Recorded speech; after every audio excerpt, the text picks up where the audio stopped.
Folks, we're happy to have with us Virginia Tech as we start to round out our morning session here with our 2016 basketball tip-off event with the Atlantic Coast Conference.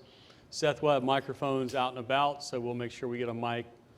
They'll identify who they are, and we'll go from there. So first question for Seth will come right here to our left, second row at the end of the table. Dan Tortora, wakeupcalldt.com. I want to take an exact quote from Buzz Williams. If you can't be happy on the journey, then you won't be happy at the destination either. Just what you can say about Buzz as a leader and what a quote like that means, how he kind of shows that each practice, each game.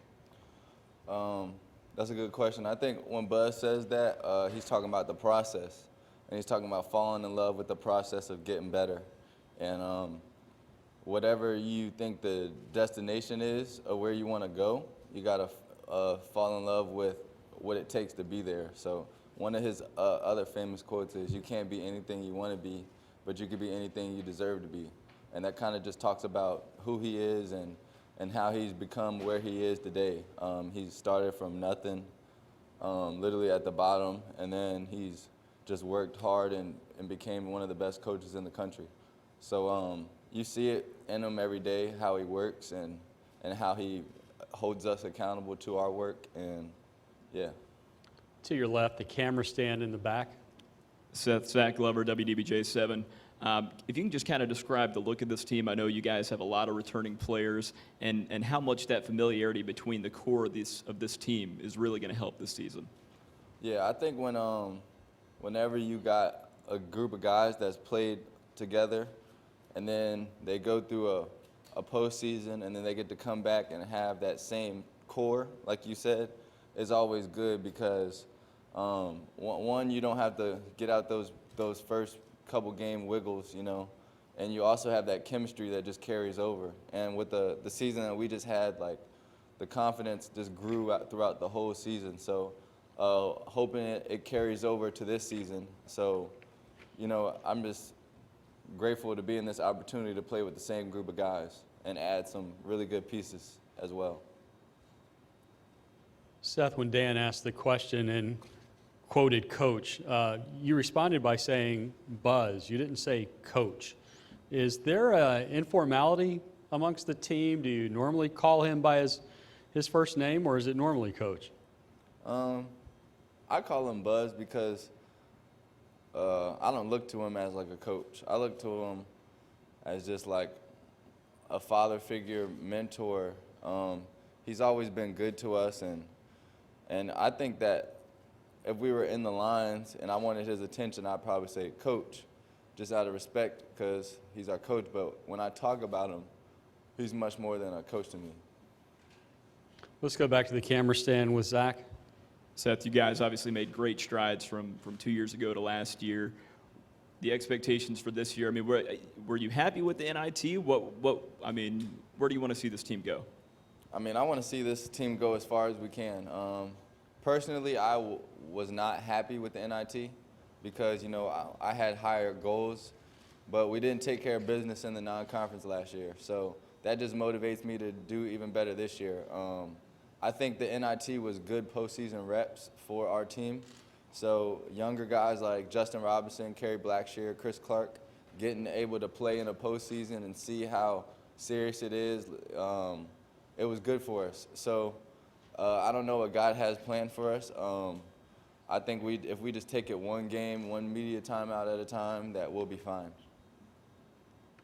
Seth, you've been named to the Bob Cousy Award watch list. What does that mean to you? Is that part of a focus as the season rolls on? Where do you stand with that? I think it's an honor to be recognized as a nominee for the Bob Cousy watch list. It's not been any of my focus. I've just been trying to get better as an individual, and it's crazy to see like how your hard work pays off, because I don't even know what that meant at first when one of my coaches sent it to me. But I think that to get, like, as a team, that if we take care of business in the non-conference and we win, the sky's the limit for this team. We got a lot of great individuals, but from the outside, you don't really know who any of us are. So it's good to finally be recognized. But I just want to take this into the season and use it as a chip on my shoulder. To the right side in the very back, sitting in the chairs. Chris Extra and Durham Herald-Sun. I wanted to ask you if you could evaluate your own maturity as a basketball player from the way you played your freshman year in college to the way you see the game now when you have the ball in your hands. Yeah, it's like day and night. I was talking to my coach about that not too long ago. My freshman year, I was just happy to be in school. Didn't really know what to look forward to. College Park was a city, so it was always a lot of stuff to do. Me and my teammates always, whether go-kart racing or go do something fun, you know. But now it's more business with me. I take this game very seriously. I work out once, twice every day, off day or not. I realized that a lot of that's because of Buzz. You know, Buzz has helped me realize that, you know, in 7 months, 8 months, I'm gonna need a job. So I'm gonna have to be able to do what I could do best. I think that from freshman year to now, just my patience is better. I could read the defense better. I know 1,000 times more. I feel like a coach on the floor to my other teammates. And I'm also a better leader. My freshman year, I was following Alex Lynn, Des Wells, guys like that. Now, I got people looking up to me, so I can't slip. So if I'm holding other people accountable, I have to be accountable myself. Seth, that may end up the quote of the day that in 7 or 8 months I got to find a job. What's that reality do for you? I mean, that is fairly cut and dry as you're moving into this new era of being an adult. Yeah, it's real. That's life, but it's motivating to me. You know, I like pressure. I deal well with pressure. I think that whenever adversity hits, it really shows people's character. It reveals people's character, and I'm just ready. It really motivates me to just be the best I can be as a person, as an individual, and as a teammate. One last question, then we'll bring Johnny Hamilton up. Do you feel an obligation to try to match Buzz's energy on the sideline during the game? No, I would say that we appreciate his energy, but when you're in the mix of the heat, you don't really notice it until you rewatch the film, and then you look at him on the sideline, and I see what you guys see, and it's like, man, this guy's tripping. So we love his energy. I could feel it from the sideline, and a lot of times he's been in a defensive stance longer than us, so he really gets on us. But anytime we got to match it, it's never good. So if we overexceed his energy, we're good. Seth, thank you. Johnny, Thanks. you're up. Thanks, guys.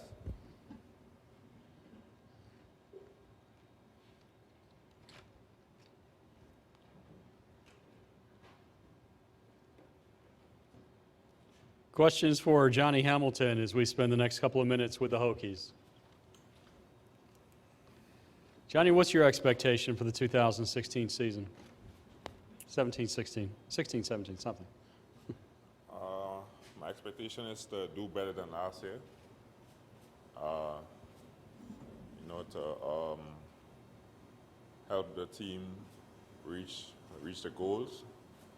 You know, and just try my best to be the best leader I can be. Can you describe your teammate, Seth Allen, for us? A leader, hardworking, very talented. You know, he don't only like just like say he's a leader, but like he lead us like in practice. He try to do as much as he can for us to win. I think that's a great thing. Let's go back to Dan to our left, second row. Johnny, how would you describe Buzz Williams? Who is he to you as a leader and as a coach, and then kind of how you describe his personality as well? Buzz, he's just like an inspiration to me. Like from the first time I met him is like, cause wow, like I got a match this guy energy, and like that alone like helped me become a better man. You know, like he would never like lie to us. He'll always like tell us the truth. Like don't matter what. He'll never try to cover up anything. Like he'll just be like straightforward with us. He's hardworking. Like he don't really sleep. He just like he always working, and that's I when I look at him, like I try to like match his energy as much as I can, and that's alone like I'm developing into a better man just by doing that. Let's go back to Zach with the cameras in the back to the left.